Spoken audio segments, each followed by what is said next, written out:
अस्सलामुअलैकुम, आप देख रहे हैं GTV न्यूज़ और मैं हूँ गौहर इशरात और मैं हूँ ज़ारा शफी। हेडलाइंस आपने मुलाहिज़ा की। बुलेटिन का बाकायदा आगाज़ करते हुए सबसे पहले बात करेंगे Pakistan Tehreek Insaf foreign funding case के हवाले से। पाकिस्तान तहरीक इंसाफ की गैर मुल्की फंडिंग की तहकीकात करने वाली स्क्रूटनी कमेटी की चशम कुशा रिपोर्ट मंजर आम पर आ गई है। रिपोर्ट के मुताबिक तहरीक इंसाफ ने 31 करोड़ रुपए से जायद के अतियात इलेक्शन कमीशन से छुपाए। पाकिस्तान तहरीक इंसाफ ने इलेक्शन कमीशन में मजमूई तौर पर 12 बैंक अकाउंट्स जाहिर किए।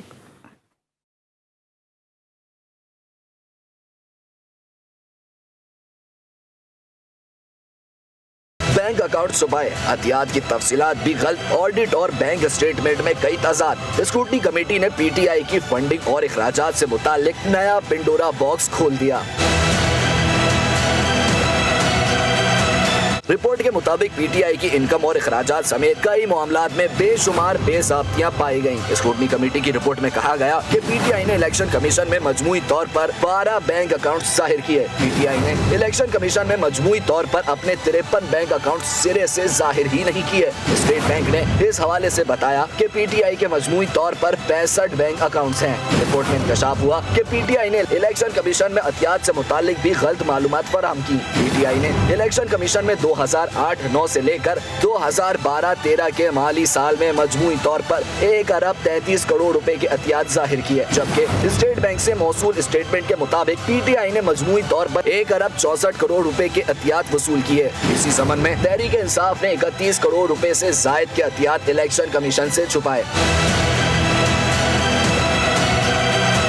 रिपोर्ट में बताया गया कि PTI के फाइनेंस का ऑडिट करने वाली फर्म की कैश रसीदें PTI के बैंक अकाउंट्स की स्टेटमेंट से मुताबिकत नहीं रखती और PTI के 2009 से लेकर 2013 तक के अखराजात भी आमदन से मुताबिकत नहीं रखते। PTI ने इलेक्शन कमीशन में जमा कराए गए गोशवारों में माली साल 2008-9 के खाते सिरे से ही जाहिर नहीं किए। रिपोर्ट में मजीद बताया गया कि PTI ने कनाडा और न्यूजीलैंड में मिले अतियात भी इलेक्शन कमीशन में जमा कराए गए रिकॉर्ड में शामिल नहीं किए। PTI इंतजामिया ने मुतालबे के बावजूद कमेटी को न्यूजीलैंड और कनाडा के अकाउंट्स की तफसीलात फराहम की, ना ही उन अकाउंट्स तक किसी किस्म की रसाई दी। रिपोर्ट में ये भी इंकशाफ किया गया कि PTI की फाइनेंशियल ऑडिट रिपोर्ट पर तारीख समेत दीगर जरूरी तफसीलात दर्ज नहीं है। ऑडिट रिपोर्ट पर तारीख का दर्ज न होना अकाउंटिंग कवानीन की खिलाफ वर्जी है।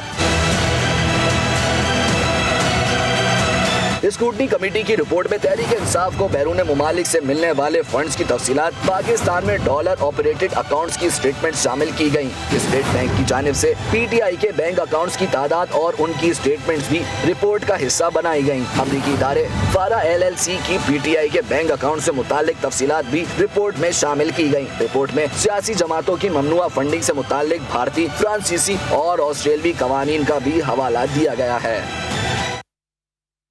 वफाकी वज़ीर इत्तलात फवाद चौधरी ने PTI फॉरेन फंडिंग केस में स्क्रूटनी रिपोर्ट पर वजाहत देते हुए कहा कि स्टेट बैंक की रिपोर्ट इलेक्शन से पहले और मुस्लिम लीग नून के हुकूमत की है। 18 अकाउंट में 8 अकाउंट ऐसे हैं जिनमें फंड्स आ रहे हैं। पीपल्स पार्टी और नून लीग के अकाउंट के साथ ही स्क्रूटनी होनी चाहिए।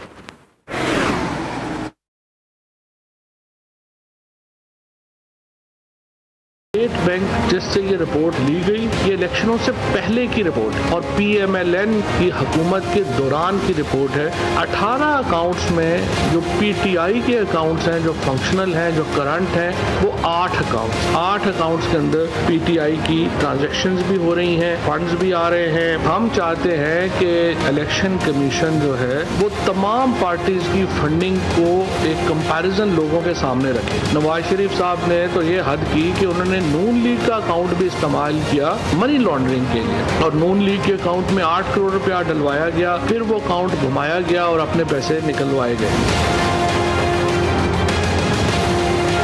खबर को नशर किया जा रहा था, PTI के कोई 53 अकाउंट सामने आ गए हैं, कोई चला रहा था 77 अकाउंट्स आ गए हैं। ब्रेकिंग न्यूज के चक्कर में जो है वो फेक न्यूज फैलाने का हिस्सा न बने, बल्कि रिपोर्ट को पढ़कर जो है उसके ऊपर आप अपनी खबर फाइल करें। PMLN की तरफ से स्क्रूटनी कमेटी में जमा करवाया गया तो मालूम ये पड़ा कि 45 करोड़ रुपए के ऐसी डोनेशन हैं, ऐसे अतियात हैं जिसको उन्होंने एक्सप्लेन नहीं किया। पाकिस्तान पीपल्स पार्टी ने अपने 2013 के अंदर 9 अकाउंट अकाउंट्स को खुफिया रखा और पीपल्स पार्टी के भी 35 करोड़ रुपए की ऐसी अतियात हैं जिसका कोई रिकॉर्ड मौजूद नहीं है, जिसका कोई वेरीफाइबल नहीं किया जा सकता।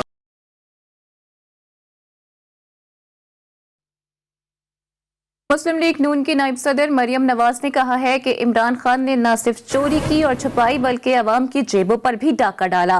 मरियम नवाज ने ट्वीट में कहा कि अवाम की मेहनत और खून पसीने की कमाई पर ऐश की पै दर पै इंकशाफात, लीक्स और सबूतों के अंबार इमरान समेत पूरी PTI को फारिग करने के लिए काफी हैं। इतने संगीन फ्रॉड और स्कैंडल तारीख में किसी जमात के नहीं आए हैं। बाजी छोड़ो फंडिंग को, ये किस्सा तो 2 साल से सुन रहे हैं। वज़ीर आज़म के मुशीर बराए एहतसाब शहजाद अकबर ने अपने ट्विटर पैगाम में मुस्लिम लीग नून की नायब सदर मरियम नवाज को मुखातिब करते हुए कहा कि अपनी ताज़ा तरीन ऑडियो लीक पर तो रोशनी डालिए। दूसरों की ऑडियो वीडियो चलाने वाले आज सोशल मीडिया पर जवाब भी नहीं दे रहे।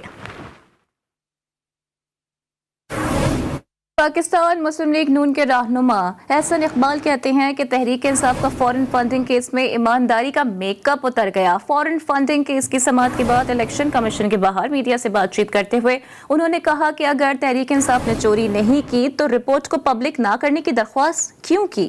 स्क्रूटनी कमेटी की रिपोर्ट खुफिया रखी जाए, आवाम से छुपाई जाए, जारी न की जाए।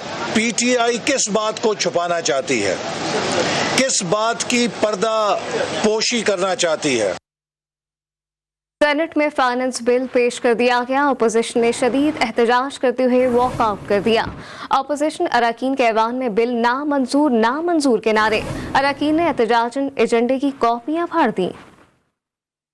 Bill, the Finance Supplementary Bill 2021 under Article 73 of the Constitution. Ahmed Tareen, Minister for Finance Revenue, please move order number 8. Plebiscite हो कश्मीर में कश्मीरियों के लिए, इस हवाले से 2 इंडियन लॉज हैं जिनके ऊपर मैं ऐवान बाला में खिताब करते हुए सेनेटर रजा रब्बानी ने हुकूमत के फाइनेंस बिल को खूब तनकीद का निशाना बनाया। रजा रब्बानी ने कहा कि अवाम जानना चाहती है कि कौन सी सख्त शराइत हैं, अमरीकी ईमा और IMF पर कौन से फैसले हो रहे हैं। कौम जानना चाहती है कि IMF अमरीकी प्रेशर आखिर है क्या। रजा रब्बानी ने कहा कि पाकिस्तान के स्टेट बैंक को गिरवी रखा जा रहा है। ये कौम अमरीका और IMF के सामने सीसा पिलाई दीवार साबित होगी।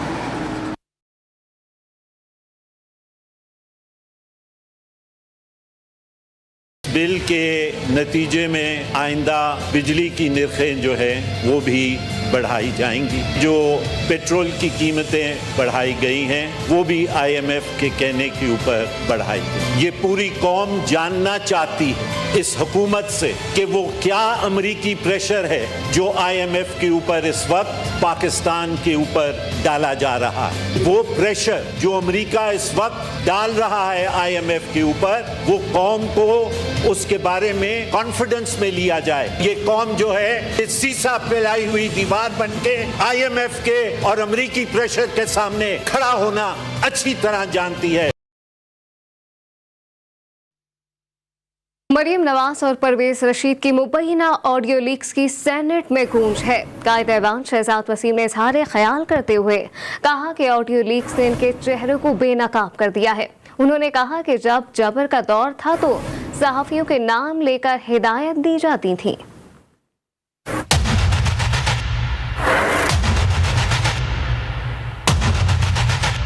देखिए मेरी मीडिया मैनेजमेंट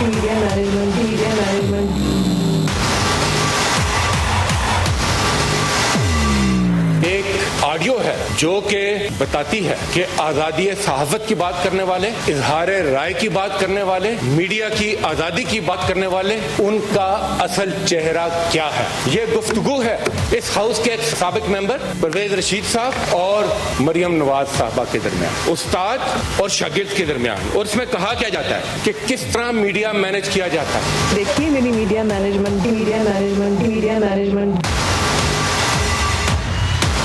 वो बातें ऑडियो में सारी दुनिया सुन रही है जो कि शायद मैं यहाँ बयान करने से भी काफिर हूँ। और ये कहा गया कि इनके मुकाबले में फलां शख्स को हफीज नियाजी साहब का नाम लिया गया ताकि वो इमरान खान की बैशिंग करें, और जो लफ्ज इस्तेमाल हुए यहाँ तक कहा गया कि ये भौंकने वाले कुत्ते हैं। सर ये शर्मनाक बात है। सहाफियों की बात करने वालों के लिए ये लफ्ज इस्तेमाल किए गए हैं, आजादी सहाफत की बात करने वालों के लिए ये इनका माइंडसेट है। मैं ये सवाल करता हूँ कि उस वक्त के वजीर आजम की साहबजादी किस हैसियत में प्राइम मिनिस्टर हाउस में बैठकर मीडिया सेल चला रही थी। चंद दिन पहले एक और ऑडियो आई जिसमें एक न्यूज चैनल का नाम लेकर कहा गया कि अब हम इनके साथ ज्यादा देर नहीं चल सकते, इनके साथ बस इनके इश्तिहार बंद करो। उससे पहले एक और बात की गई, देखी है मेरी मीडिया मैनेजमेंट किस तरह हमने आज जहीं तहीं कर दी। जनाब चेयरमैन, ये इनका माइंडसेट है, इनकी मीडिया मैनेजमेंट लिफाफे के ऊपर है।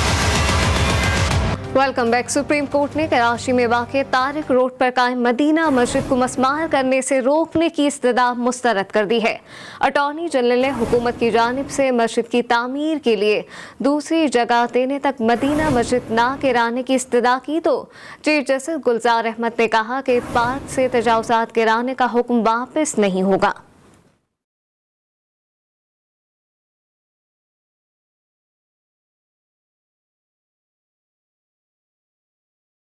सुप्रीम कोर्ट में कराची में तजावुजात से मुतालिक केस की समाअत हुई। चीफ जस्टिस गुलजार अहमद की सरबराही में 3 रुकनी बेंच के सामने अटॉर्नी जनरल खालिद जावेद जान ने इस्तदा करते हुए कहा, तारिक रोड पर कायम मदीना मस्जिद को मिस्मार करने के 28 दिसंबर के हुक्म पर नजरसानी करें। अदालत के हुक्म की वजह से मजहबी तनाव जन्म ले रहा है। मस्जिद गिराने के हुक्म से बहुत से सवालात उठ रहे हैं। चीफ जस्टिस गुलजार अहमद ने कहा, सिंध हुकूमत चाहे तो मस्जिद के लिए मुतबादिल जमीन दे दे। अटॉर्नी जनरल साहब, ये पार्क तो हमने अपनी आंखों से देखा है। जस्टिस काजी अमीन ने कहा, जमीनों के कब्जे में मजहब का इस्तेमाल हो रहा है। आप हुकूमत के नुमाइंदे हैं, चाहते हैं आसमान गिर जाए, हुकूमत ना गिरे। इबादत गाह और अकामत गाह में फर्क होता है। अटॉर्नी जनरल ने कहा, जानता हूँ ये रियासत और सूबाई हुकूमत का फर्ज है कि मस्जिद के लिए जमीन दे, ताहम अदालत पहले सिंध हुकूमत से मदीना मस्जिद पर तफसीली रिपोर्ट ले। चीफ जस्टिस ने कहा, हम सिर्फ इतना कर सकते हैं कि जब तक मस्जिद की नई जगह ना मिले तब तक इसको ना गिराने का हुक्म दें। ये तो बहुत गड़बड़ हो गई।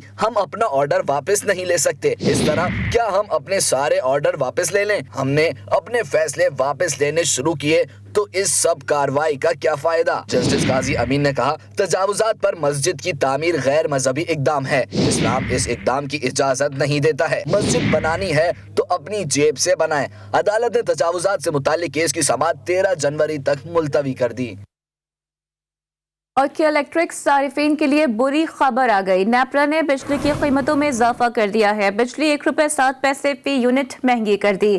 क्या इलेक्ट्रिक सारिफीन पर 1.91 अरब करोड़ का इजाफी बोझ पड़ेगा। शहर कायद के बासियों ने कमर तोड़ महंगाई के बाद बिजली की कीमतों में इजाफा मुस्तरद कर दिया।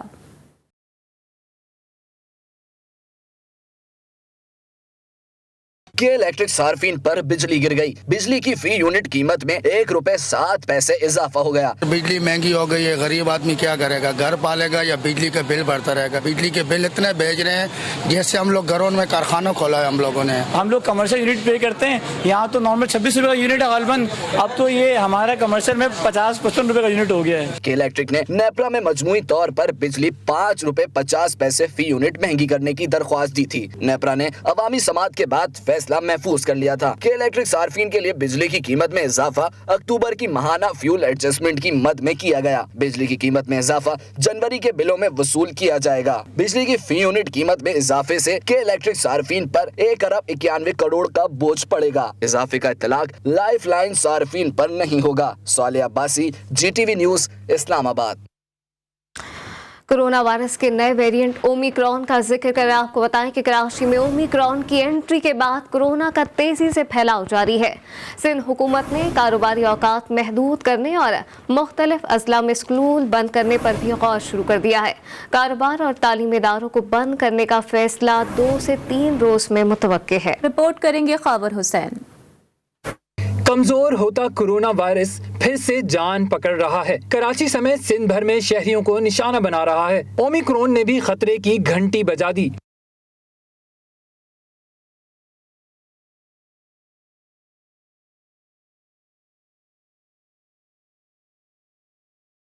वफाकी और सूबाई महकमे सेहत में भी तशवीश फैल गई। करें तो क्या करें, कराची समेत सिंध भर में कारोबारी औकात महदूद करने और मुख्तलिफ अजला में स्कूल बंद करने पर भी गौर शुरू कर दिया गया है। मुतवक्के है कि कारोबार और तालीमी इदारों के हवाले से 2-3 रोज में फैसला किया जाएगा। कराची में कोरोना वायरस के केसेस की शरह 8.91% तक पहुँच गई। गुज़श्ता रोज 2650 अफराद के टेस्ट किए गए, जिनमें से 236 अफराद में वायरस की तस्दीक हो गई। वफाकी हुक्काम के मुताबिक कराची में कोरोना वैक्सीनेशन की शरह मुल्क भर में सबसे कम है। कराची के सिर्फ 40% शहरियों ने वैक्सीन लगवाई है। सूबाई हुकूमत को केसेस बढ़ने पर स्मार्ट लॉकडाउन लगाने की तजवीज़ भी दी है। पंजाब के वज़ीर सेहत डॉक्टर यास्मीन राशिद भी कोरोना वायरस की नई किस्म ओमिक्रॉन का शिकार हो गई हैं। डॉक्टर यास्मीन राशिद की तबीयत नासाज होने पर कोविड टेस्ट कराया गया, जो मुस्बत आ गया। डॉक्टर यास्मीन राशिद अपने घर में क्वारंटीन हैं। और अब आपको बताएं कि अमेरिका में एक रोज में दुनिया भर में सबसे ज्यादा कोरोना वायरस केसेस की तादाद का रिकॉर्ड बन चुका है। अमेरिका में 10 लाख से ज्यादा कोरोना केसेस रिपोर्ट हुए, जबकि अमेरिका में 24 घंटों के दौरान कोरोना से 1688 अफराद को निकल चुका है। बदलती सूरत हाल से मुतालिक अमेरिकी सदर जो बाइडेन ने कल तिब्बी माहिरीन को इजलास में तलब कर लिया है। उधर भारत में कोरोना के नए वेरिएंट ने तशवीश बढ़ा दी है। ओमिक्रॉन जंगल की आग की तरह फैल रहा है। यौमिया केसेस की तादाद में तेजी के साथ इजाफा हो रहा है। कोरोना के नए केसेस का 4 माह का रिकॉर्ड भी टूट गया है। सितंबर के बाद आज सबसे ज्यादा यौमिया कोरोना केसेस 33,700 रिकॉर्ड किए गए। पाकिस्तान के मारूफ मोबाइल ब्रांड वीवो ने स्मार्टफोन की दुनिया में सेल्फी फोटोग्राफी को नई बुलंदियों से हमकिनार करते हुए तमाम फीचर्स और जिद्दतों से आरास्ता अपना नया स्मार्टफोन वीवो V23e पाकिस्तान में मुतारिफ करा दिया, जिसकी अल्ट्रा स्लिम बॉडी को 50 मेगापिक्सल AF पोर्ट्रेट सेल्फी कैमरे से आरास्ता किया गया है। रात की तारीकी में बेहतरीन नाइट पोर्ट्रेट के लिए इसमें AI extreme night portrait mode भी है। वीवो पाकिस्तान के director brand strategy Zuhair Chauhan का कहना था कि वीवो की हमेशा से कोशिश रही कि पाकिस्तान की सेल्फी के लिए रोज़मर्रा के तजुर्बात को लुफ्त अंदोज बनाया जाए। वीवो 23e को ख़ास तौर पर ज़रूरत को मद्देनज़र रखते हुए डिज़ाइन किया गया है, जिसमें इंडस्ट्री का बेहतरीन फ्रंट कैमरा तमाम जदीद तरीन फीचर्स के साथ मौजूद है। Welcome back. कराची में बारिश के बाद यकबस्ता हवाओं ने डेरे डाल लिए हैं। मरी गलियात कलाम मालम जब्बा में आसमान से गिरती बर्फ ने नज़ारे हसीन बना दिए। मज़ीद तफसीलात इस रिपोर्ट में देखिए।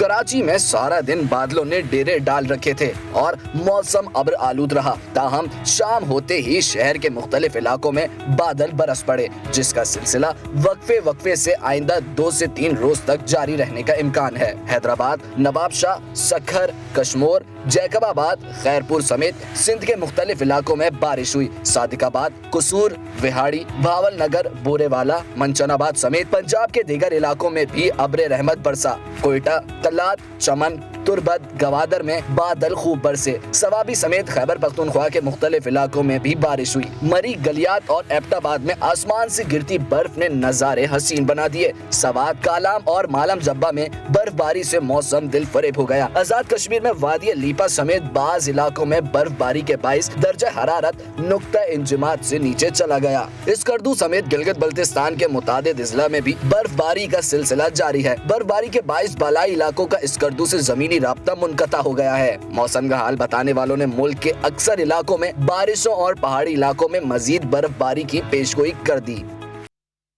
न्यूज़ बुलेटिन से फिलहाल इतना ही। एक ब्रेक के बाद हाजिर होंगे हेडलाइंस के साथ।